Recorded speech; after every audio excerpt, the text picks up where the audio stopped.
एक दूजे के हुए राघव चड्ढा परिणीति चोपड़ा लेक सिटी उदयपुर के होटल द लीला पैलेस में 7 फेरे लिए। दोनों ने एक दूसरे को वरमाला पहनाई। शाही अंदाज और पंजाबी रीति रिवाज से हुई राघव परिणीति की शादी। मेवाड़ी कल्चर के मुताबिक भव्य सजावट की गई। फैशन डिजाइनर मनीष मल्होत्रा के आउटफिट में नजर आई परिणीति। सफेद रंग की शेरवानी में नजर आए राघव चड्ढा। मोड़ पर शाही ठाट में निकली राघव चड्ढा की बारात। बैंड बाजे के साथ बाराती वेडिंग वेन्यू के लिए निकले। राघव परिणीति की शादी में दोनों के पेरेंट्स और करीबी रिश्तेदार शामिल हुए। बॉलीवुड से लेकर राजनीतिक जगत की हस्तियों ने शिरकत की। राघव परिणीति की शादी में 2 राज्यों के सीएम भी शामिल हुए। केजरीवाल और मुख्यमंत्री भगवंत मान ने शिरकत की। आदित्य ठाकरे आप सांसद संजय सिंह बने राघव परिणीति की शादी के साक्षी। सानिया मिर्जा मनीष मल्होत्रा फैशन डिजाइनर मनीष मल्होत्रा और हरभजन सिंह परिवार के साथ शामिल हुए। उदयपुर के होटल ताज के लेक पैलेस में दोपहर 1 बजे हुई राघव चड्ढा की सेहराबंदी। दोपहर 2 बजे राघव बोट में बारात लेकर होटल ताज लेक पैलेस से लीला पैलेस के लिए रवाना हुए। दोपहर 3:30 बजे होटल द लीला पैलेस में हुआ जयमाला का कार्यक्रम। परिवार के सदस्य और नामचीन हस्तियों ने शिरकत की। थोड़ी देर में होगी परिणीति चोपड़ा की विदाई। रात 8:30 बजे होटल द लीला पैलेस में ही होगा रिसेप्शन। देश को मिला 9 वंदे भारत एक्सप्रेस ट्रेनों का तोहफा। प्रधानमंत्री मोदी ने वर्चुअली ट्रेनों को हरी झंडी दिखाई।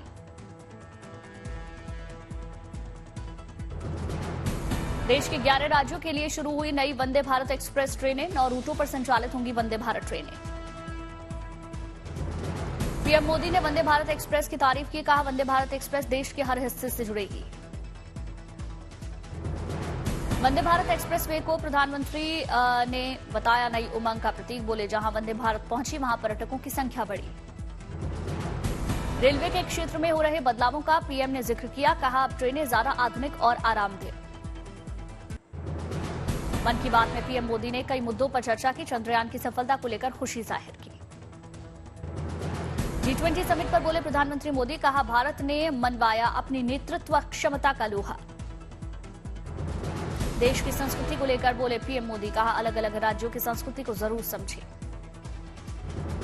मन की बात कार्यक्रम में पीएम मोदी ने बच्चों को लेकर दी सीख। कहा बच्चों को किताबें पढ़ने के लिए प्रेरित करें। पीएम मोदी ने छात्रों से की G20 यूनिवर्सिटी कनेक्ट प्रोग्राम से जुड़ने की अपील। 26 सितंबर को कार्यक्रम होगा। इटली के मार्को बेजेंची ने जीता मोटो जीपी रेस। दूसरे नंबर पर रहे Martin. Film star John Abraham भी पहुंचे ग्रेटर नोएडा के मोटो जीपी फिनाले में। भारतीय क्रिकेटर शिखर धवन भी नजर आए। पूर्व क्रिकेटर युवराज सिंह भी मोटो जीपी का फाइनल मुकाबला देखने के लिए पहुंचे। बाइक रेस प्रतियोगिता का लुत्फ उठाया। ग्रेटर नोएडा के मोटो जीपी फिनाले में पहुंचे योगी आदित्यनाथ। ऑटोमोबाइल निर्माताओं के समिट में निवेश योजनाओं पर चर्चा। मुख्यमंत्री योगी आदित्यनाथ ने इन्वेस्टर्स को बताया यूपी में इन्वेस्ट करने के फायदे। समिट में Ducati, Honda, BMW, Red Bull, Shell जैसी बड़ी कंपनी के सीईओ और प्रतिनिधि मौजूद रहे। एशियन गेम्स के पहले ही दिन भारत का शानदार प्रदर्शन। शूटिंग और रोइंग में कमाल करते हुए भारतीय खिलाड़ी नजर आए। मेहुली घोष, आशी चौकसे और रमिता जिंदल ने महिलाओं की 10 metre air rifle team event में सिल्वर जीता। रमिता ने वुमेन 10 मीटर एयर राइफल में ब्रॉन्ज जीता। एशियन गेम्स में रोइंग प्रतियोगिता में भारत की हैट्रिक। पुरुषों की कॉस्ट 8 स्पर्धा में सिल्वर मेडल जीता। अर्जुन लाल जाट और अरविंदर सिंह ने रोइंग में दिलाया सिल्वर। बाबूलाल और लेखराम ने सिल्वर जीता। 19वें एशियन गेम्स के सेमीफाइनल मुकाबले में भारतीय टीम ने बांग्लादेश को 8 विकेट से मात दी। अब फाइनल में जगह पक्की। गोल्ड की तैयारी। श्री राम मंदिर की प्राण प्रतिष्ठा कार्यक्रम में आमंत्रित किए जाएंगे गुरु परंपरा से जुड़े 4000 साधु संत। वयोवृद्ध और उम्रदराज साधु संतों को कार्यक्रम में नहीं आने की अपील। पीएम मोदी के चले जाने के बाद ही आमंत्रित लोग कर सकेंगे रामलला के दर्शन। श्री राम जन्मभूमि तीर्थ क्षेत्र ट्रस्ट के महासचिव चंपत राय ने जानकारी दी। सुरक्षा कारणों से आमंत्रित संत चवर छत्र, चरण पादुका जैसे प्रतीक चिन्ह नहीं ले जा सकेंगे अपने साथ। विभिन्न क्षेत्रों में नाम कमाने वाले हस्तियों को भी आमंत्रित किया जाएगा।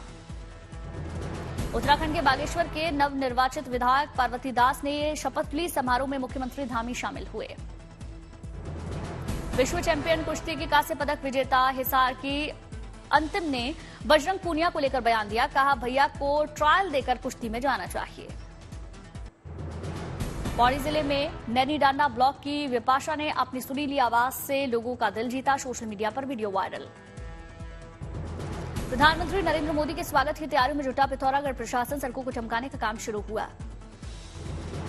दिल्ली में रक्षा मंत्री राजनाथ सिंह ने मैं रामवंशी हूं पुस्तक का विमोचन किया। समारोह में कई अन्य हस्तियां भी मौजूद रहीं। उज्जैन के शाहजहांपुर जिला अस्पताल में शुरू हुई नई व्यवस्था। टोकन के जरिए मिलेगा डॉक्टर से अपॉइंटमेंट। केरल के त्रिशूर में 3 घायल अजगरों का रेस्क्यू किया गया। ऑपरेशन के बाद वापस जंगल में छोड़ दिया गया। कनाडा के ब्रैम्पटन में भारतीय मूल के लोगों ने अपने घरों में गणपति की पूजा की। महिला बच्चों ने मिलकर बप्पा की पूजा की, साथ ही साथ आरती भी की। वडोदरा में स्वदेशी अपनाओं की थीम पर बनी बप्पा की मूर्ति। मिट्टी के दियों का बेस बनाकर रखी गई बप्पा की मूर्ति। हैदराबाद में चंद्रयान 3 की थीम पर बना गणेश पंडाल। प्रज्ञान रोवर पर स्थापित किए गए बप्पा। सूरत में भव्यता से सजाया गया बप्पा का पंडाल। सोने चांदी और हीरो से सजाए गए भगवान गणपति। जयपुर में रामड़ा राजपूत समाज ने अंतर्राष्ट्रीय सम्मेलन का आयोजन किया। Haifa hero major Dalpat Singh Deoli ने 105वें बलिदान दिवस पर उन्हें नमन किया गया। भुवनेश्वर में केंद्रीय मंत्री धर्मेंद्र प्रधान ने प्लेबैक सिंगर प्रणब पटनायक से मुलाकात की। बीमार चल रहे सिंगर का हालचाल जाना। भुवनेश्वर में केंद्रीय मंत्री धर्मेंद्र प्रधान ने भगवान गणेश के दर्शन के विधि विधान के साथ पूजा पाठ किया। शिमला में आयोजित होने वाले कुल्लू दशहरा फेस्टिवल की तैयारियों को लेकर सीएम ने समीक्षा बैठक की। अधिकारियों को दिशा निर्देश दिए। मुंबई में पूर्व श्रीलंकाई क्रिकेटर मुथैया मुरलीधर ने अपनी बायोपिक फिल्म 800 पर खुशी जताई। खिलाड़ियों के साथ बारिश में खेला क्रिकेट। शिमला में सेब की पैकिंग के लिए यूनिवर्सल ग्रेडिंग कार्टन को लागू किया गया। कार्टन में होंगे 24 किलो सेब। पटना में राबड़ी देवी से उनके निवास पर सीएम नीतीश कुमार ने मुलाकात की। आरजेडी दफ्तर का भी सीएम नीतीश ने दौरा किया। अमेरिका व कनाडा की शांति सद्भावना यात्रा पर जाएंगे जैन आचार्य लोकेश जी। कहा, कनाडा सरकार अपनी धरती पर अलगाववादी गतिविधियों पर रोक लगाए। सूरत की डायमंड मार्केट में लोगों को सड़क पर बिखरे पड़े मिले डायमंड। लोगों का डायमंड बीनने का वीडियो सामने आया। अंबाला समेत पूरे हरियाणा में 1 अक्टूबर से शुरू होगी धान की खरीद। मंडी प्रशासन ने पूरी की तैयारियां। धनबाद में हिंदी साहित्य विकास परिषद के कार्यक्रम में कुमार विश्वास ने शिरकत की। कुमार विश्वास ने अपनी शायरी और कविताओं से श्रोताओं का मनोरंजन किया।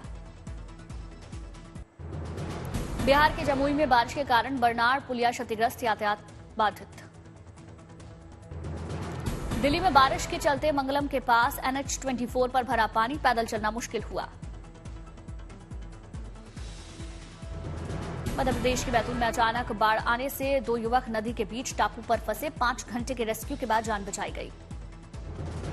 पश्चिम बंगाल के मालदा में भारी बारिश के चलते बाजार में पानी भरा। सड़क पर दिख रहा नदी जैसा नजारा। घाटी में पर्यटन से अच्छी खबर। डेस्टिनेशन वेडिंग के लिए श्रीनगर बन रही लोगों की पसंद। नागपुर में मौसम विभाग ने जारी किया बारिश का ऑरेंज अलर्ट। राहत और बचाव काम की टीमें पूरी तरह से मुस्तैद। बाढ़ पर केंद्रीय मंत्री नितिन गडकरी की पूरी नजर। देवेंद्र फडणवीस ने बाढ़ प्रभावित क्षेत्रों का दौरा किया। बाढ़ पीड़ितों की सहायता के राहत का ऐलान। छोटी दुकानों के लिए 10,000 और पूरी तरह नष्ट हो गई दुकानों के लिए मिलेंगे 50,000 रुपए की आर्थिक सहायता। नागपुर में बाढ़ के पानी में सड़क और पुलिया बही। पानी के तेज बहाव से बस स्टॉप भी बहा। नागपुर में पिछले 12 घंटे में हुई 159 मिलीमीटर की रिकॉर्ड बारिश। कई इलाकों में पेड़ गिरने से यातायात प्रभावित। दरभंगा में भारी बारिश के चलते कई इलाकों में जलभराव। डीएमसीएच अस्पताल टापू बना। डीएमसीएच अस्पताल में पानी भरने से मरीजों और उनके परिवार वालों की परेशानी बढ़ी। पंपिंग सेट चलाकर पानी निकालने की कोशिश हुई। चेन्नई में बारिश के बाद नजारा बदला। तापमान में गिरावट आई। राजस्थान के बारा में मछली पकड़ने के दौरान नदी में बहे 5 युवक। अचानक पानी का बहाव बढ़ने से हादसा हुआ। अकोला में देखा नगर निगम की लापरवाही का बड़ा नजारा। 10 से 15 फीट तक सप्लाई पाइपलाइन फटने से लाखों लीटर पानी बहा। भारत ने तैयार की भगोड़े खालिस्तानी आतंकियों की लिस्ट, एनआईए सीज करेगी property. SFJ chief Gurpatwant Singh Pannu की प्रॉपर्टी पहले ही जब्त हो चुकी है। UK, US, Canada, Dubai, Pakistan सहित दूसरे देशों में रह रहे भगोड़े। खालिस्तानियों की भारत में जब्त होगी प्रॉपर्टी, यूएपीए की धाराओं के तहत कार्रवाई होगी। एनआईए सूत्रों के मुताबिक 19 खालिस्तानियों की लिस्ट तैयार, विदेशों से भारत के खिलाफ एंटी इंडिया प्रोपेगेंडा चला रहे ये खालिस्तानी। भारत संयुक्त राष्ट्र वैश्विक शिखर सम्मेलन में शामिल हुए विदेश मंत्री एस जयशंकर कंबोडिया के पीएम के साथ द्विपक्षीय बैठक की। असम एसटीएफ की गुवाहाटी में नशीली दवाओं का कारोबार करने वालों पर सख्त कार्रवाई, 6 ड्रग तस्करों को गिरफ्तार किया।